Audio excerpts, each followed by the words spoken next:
Jadi seperti inilah cara anak-anak berangkat ke sekolah. Kadang kalau misalnya surut, mereka bisa berenang.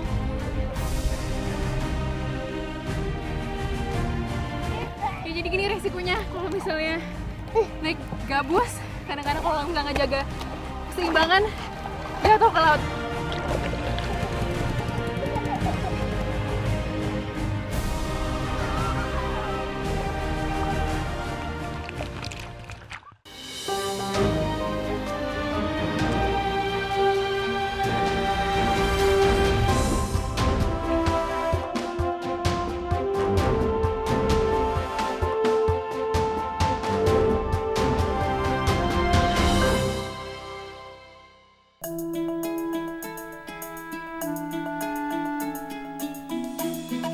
Lombok, salah satu dari 2 pulau terbesar di Nusa Tenggara Barat yang terus berkembang menjadi primadona wisata tanah air.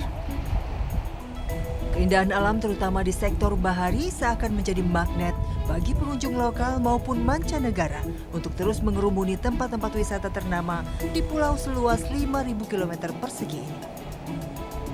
Jumlah wisatawan selama 1 tahun terakhir bahkan mengalami peningkatan hingga 20%. Namun, jauh dari hiruk-pikuk dan keramaian para pelancong, nasib sebagian masyarakat Lombok seakan tenggelam di balik gegap gempita pembangunan pariwisatanya.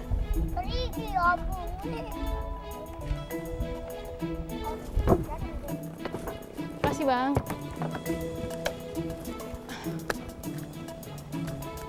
Ya pemirsa, di balik popularitas destinasi wisata di Lombok masih banyak gugusan pulau yang lokasinya jauh dari pusat perkotaan dan belum mendapatkan berbagai fasilitas dasar yang seharusnya menjadi hak mereka.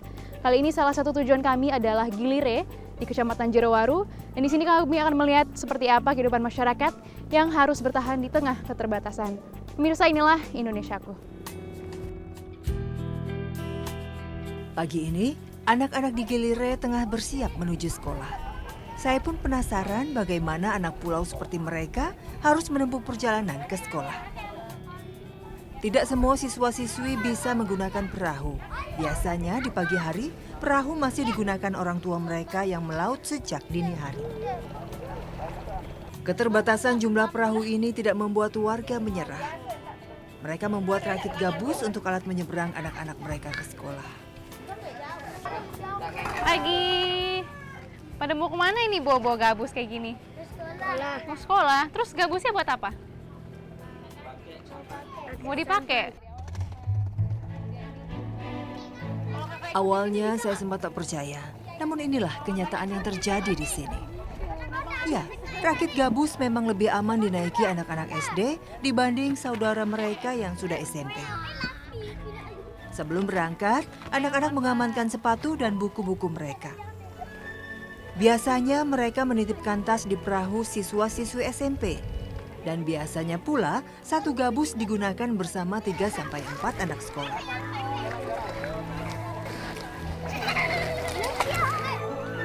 Sementara saya dan Aurel membagi satu papan gabus berdua.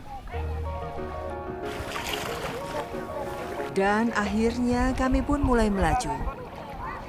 Anak-anak ini hanya mengandalkan tangan-tangan mungil mereka untuk menggerakkan gabus. Tidak ada dayung atau pelampung yang digunakan. Sekilas nampak mudah mengarahkan rakitan gabus agar terus melaju.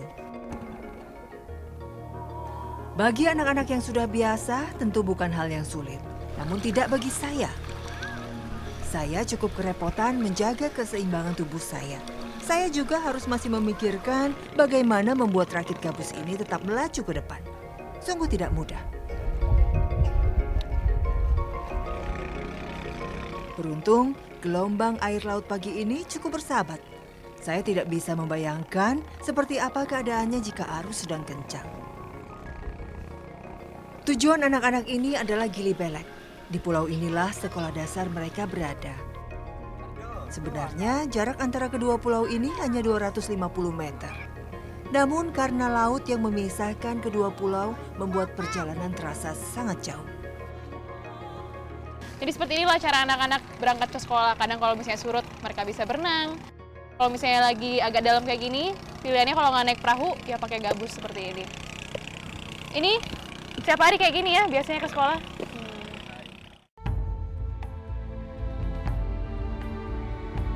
Dan sampai juga kami di seberang pulau. Basah dan sedikit lelah tak dirasakan anak-anak ini. Ya, jadi seperti ini perjuangan anak-anak untuk menimba ilmu. Risiko mereka ke bawah arus ada, risiko tenggelam juga ada, belum lagi kalau misalnya jatuh, semua seragam dan buku-buku mereka bisa aja langsung basah dan tidak bisa lagi dipakai. Ayo.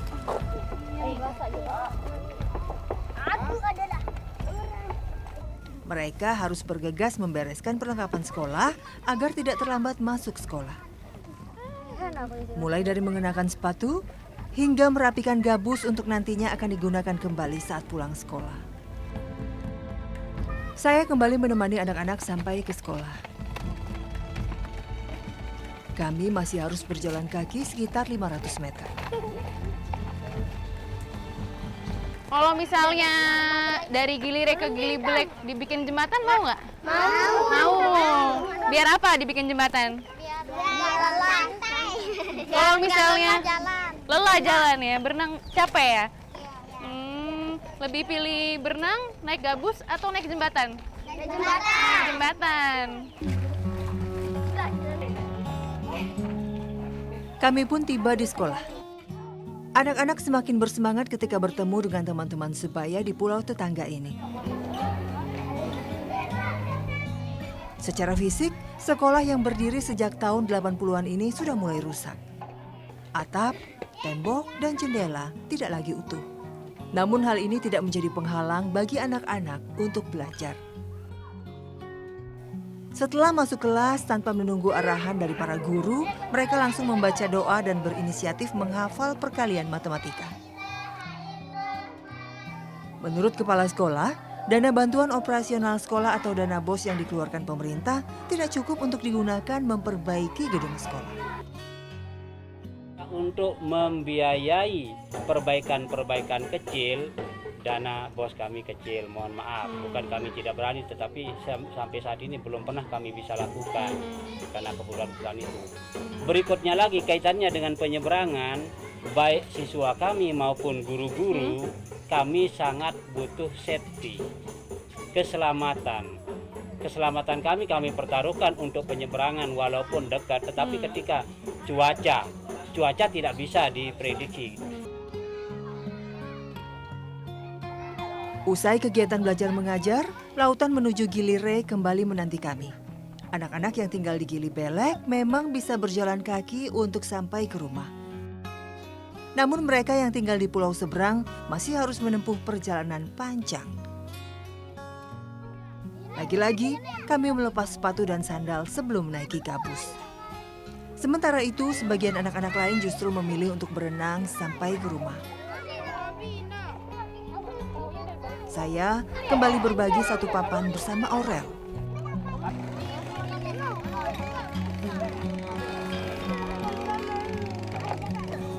Namun belum lama mendayung dari Gili Belek, gabus yang kami gunakan oleng dan menjatuhkan kami ke dalam laut. Sepertinya kami memang tidak akan bisa menyeberang sendiri.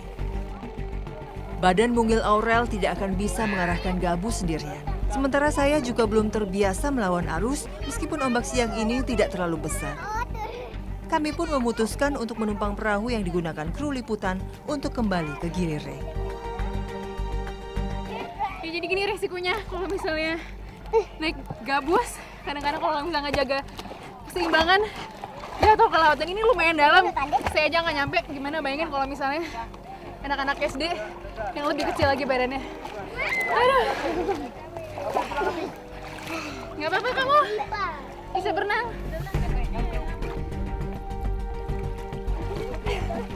Saya tidak kuat menopang badan untuk menaiki perahu.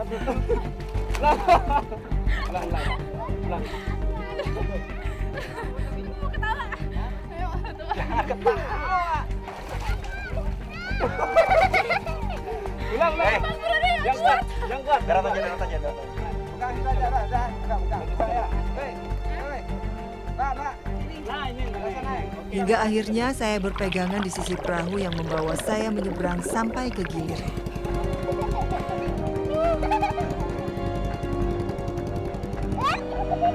Anak-anak juga mulai meninggalkan rakit gabus. Mereka memilih berenang agar cepat sampai di seberang. Saya hanya khawatir, badan kecil mereka sewaktu-waktu bisa saja terseret ombak. Keahlian untuk berenang sepertinya sudah menjadi syarat utama untuk bisa sekolah di sini. Sebagian anak-anak yang kelelahan beristirahat dengan berpegangan di tiang listrik. Lumayan pegel ya, walaupun cuma 200 meter. Tapi tadi harus ngelawan arus. Aduh, astaga. Dan ini hal yang dialami anak-anak hampir setiap hari kalau mau sekolah.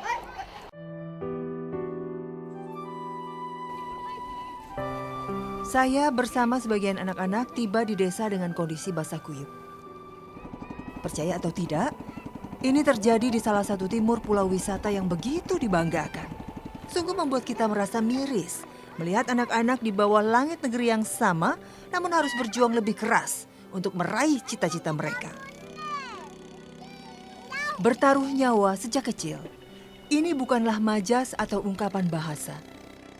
Tahun 2001 silam, seorang bocah harus menjadi korban, meninggal dunia saat menyeberang pulang sekolah di laut ini. Kabarnya saat itu laut tak setenang hari ini saat kami menyeberang. Namun semangat ingin bersekolah tak bisa menghalangi sang bocah. Kejadian naas itu ternyata tak cukup membuat pemerintah tergerak. Bahkan kabar pembangunan jembatan yang sempat direncanakan di tahun 2011 seakan lenyap bersama buih di pantai Gilire. Itu musim kering. Anak sekolah itu bawa anaknya pemerintah. Tapi sampai meninggal dunia, anaknya pemerintah itu ke sini tidak pernah datang ke sini. Jadi kenapa meninggalnya tidak pernah ditanyakan. Bagaimana cara sekolahnya tidak pernah dibicarakan. Dari tahun 45 Indonesia merdeka tidak pernah dirasakan bagaimana yang namanya kemerdekaan itu. Injek sini ya.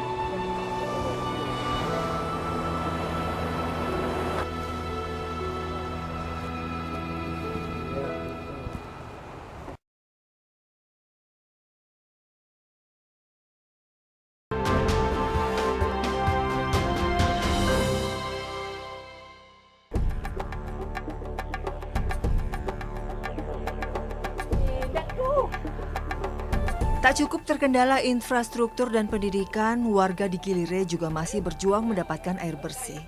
Sehari-hari masyarakat harus mengambil air ke pulau-pulau lain. Terkadang bahkan sampai ke daratan. Daratan adalah sebutan warga untuk Pulau Lombok. Drum dan ember kosong dibawa dan dipersiapkan sejak dari desa. Saya akan ikut perahu mengambil air yang dikemudikan Yayu. Kemana Pak perahunya?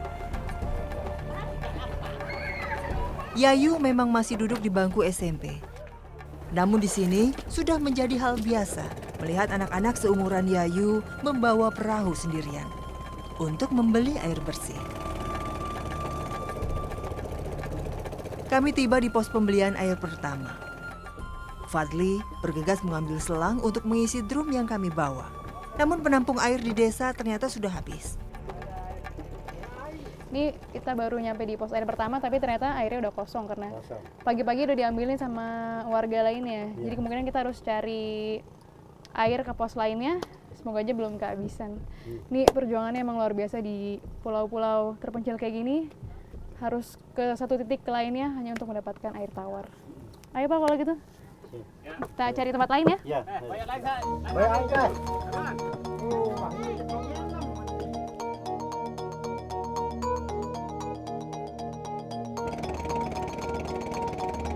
Kami pun melanjutkan pencarian air bersih ke pos selanjutnya. Beruntung di Telong Elong masih ada sedikit air yang tersisa. Setelah memanggil pemilik rumah, keran pun dinyalakan dan akhirnya kami bisa memenuhi drum dan ember yang kami bawa. Di Telong Elong ada sebanyak 3 rumah yang menampung air tawar yang berasal dari PAM. Air inilah yang dijual ke masyarakat di pulau-pulau terisolir Lombok Timur. Dalam satu hari, air yang ditampung biasanya terkuras habis untuk memenuhi kebutuhan masyarakat sekitar. Air memiliki peran vital untuk kelangsungan hidup manusia. Sayangnya, Lombok Timur termasuk salah satu wilayah di Nusa Tenggara Barat di mana ketersediaan air tidak sebanding dengan kebutuhan masyarakatnya. Tidak terasa, drum dan ember yang kami bawa akhirnya penuh. Untuk mengisi drum dan ember dari air pump, ongkos untuk pemilik rumah sifatnya sukarela saja. Uang itu sekadar mengganti biaya tarif air bulanan pemilik rumah. Selesai mengisi air, kami pun kembali ke desa. Dengan penuh kehati-hatian, kami membawa harta karun ini pulang ke Gilire. Ya kalau misalnya kita bandingin sama di kota, untuk mendapatkan air hanya dengan satu putaran keran saja. Tapi kalau misalnya di sini perjuangannya jauh lebih sulit karena untuk memenuhi drum-drum yang tadi kita bawa dari Gilire itu pulang balik memakan waktu hampir 2 jam. Dan ini satu drum kayak gini itu biasanya kepake untuk 4 hari untuk kebutuhan mandi. Jadi bayangkan sehari-harinya mereka harus cari di mana pulau-pulau yang masih ada sumber air tawarnya. Sebenarnya, warga Gilire pernah merasakan nikmatnya mendapatkan aliran air tawar di desa mereka.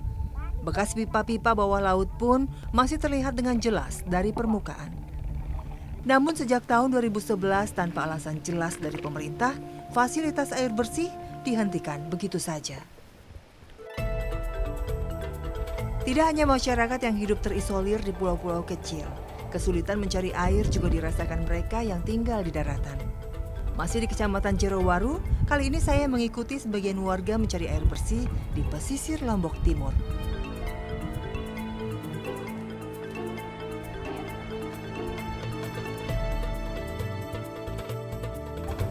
Ini ngambil airnya emang di bawah sini ya Pak ya? Di balik sini? Oke. Siapa yang nyangka di balik tebing-tebing kayak gini yang langsung ngadep ke laut dan nembusnya ke Samudra India ada sumber air tawar yang bisa dimanfaatkan masyarakat. Kita akan lihat bagaimana mereka akan turun untuk mengambil air tawar di bawah ini. Ayo Pak.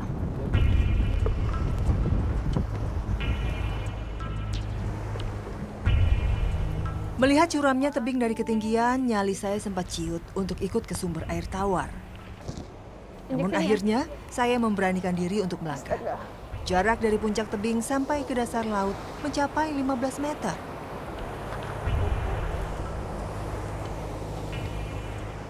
Di sini, salah pijak, nyawalah yang menjadi taruhannya. Tempat kami menampakkan kaki sangatlah terbatas. Kami bisa saja dengan mudah terpeleset. Perlahan, kami terus menyusuri jalur di tepi tebing.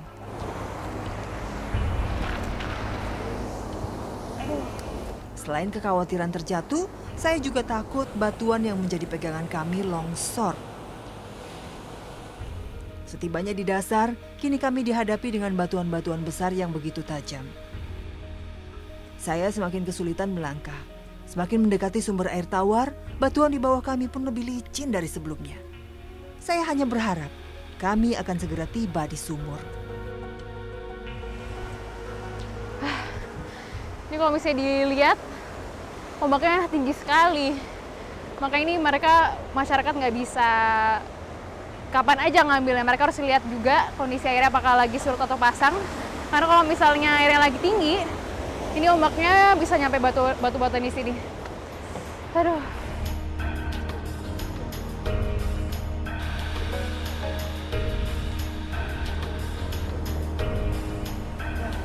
Ada 2.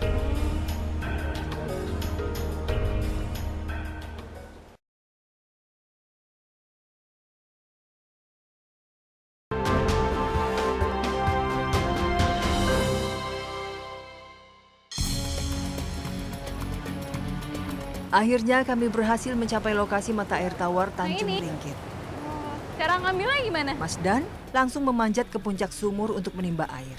Sementara saya dan Ardil menunggu di bawah. Sejak tahun 80-an, sumber air di sini sudah dimanfaatkan warga Jerowaru. Pembuatan sumur pun merupakan hasil swadaya masyarakat setempat.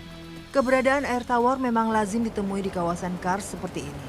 Daerah Kars yang identik dengan gua dan batuan kapurnya biasanya memiliki aliran sungai bawah tanah yang kemungkinan besar merupakan sumber air tawar seperti di Tanjung Ringgit. Ini airnya tapi air tawar ya Pak ya?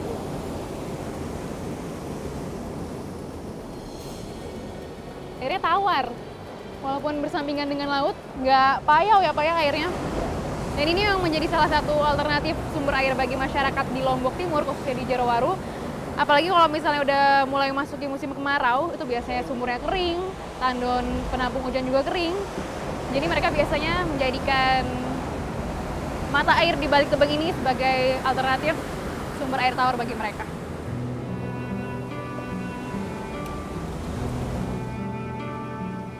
Air yang diambil Masdan mulai memenuhi jerigen yang kami bawa. Ada 2. Khawatir air laut akan segera meninggi, kami pun memutuskan untuk kembali ke atas. Perjalanan untuk sampai ke puncak tebing ternyata tidak kalah sulit dari perjalanan saat turun. Saya tidak bisa membayangkan membawa jerigen berisi air di pundak tanpa terjatuh. Apalagi medan jalan yang kami lewati tidaklah mudah. Berkali-kali saya hampir tergelincir. Di tempat-tempat yang susah, Masdan dan Ardil saling bergantian mengoper jerigen agar lebih cepat sampai ke atas. Melihat semua kesulitan ini, barulah saya paham mengapa para ibu hanya menunggu di atas tebing. Ya, jalur di tebing ini memang berbahaya. Tiba di puncak, saya pun bisa bernafas lega. Ya, kami berhasil mengambil air dengan selamat. Bukan cerita baru bahwa pasokan air bersih memang semakin langka di Lombok Timur. Permasalahan air dan kekeringan seakan menjadi masalah tahunan yang belum juga mendapatkan solusi.